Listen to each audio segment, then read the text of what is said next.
Hi there, today in this session I will discuss about access modifiers in Java, its types and how to use them with the help of examples.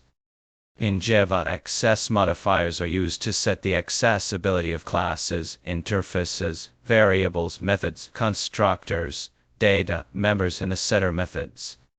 We can change the access level of anything like fields, constructors and all, and by changing that we can identify from where to access the properties and the other members or not. There are four major access modifiers we have in Java. One is default, second is public, third is private, and fourth one is protected. Default declarations are visible only within the package or particular folder.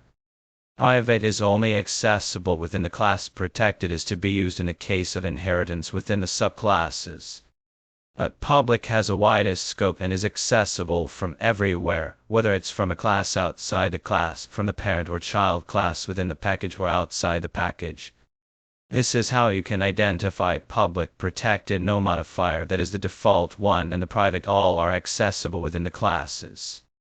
But private is not even available within the package, they are available within the class only. Public and protected can be accessible in the case of subclasses, which are the child classes, but only public is the access modifier, which can be accessible list anywhere outside the packages also.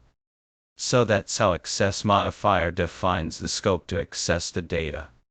As I said, you can put these access modifiers in front of classes, methods, variables, constructors, interfaces, and so on.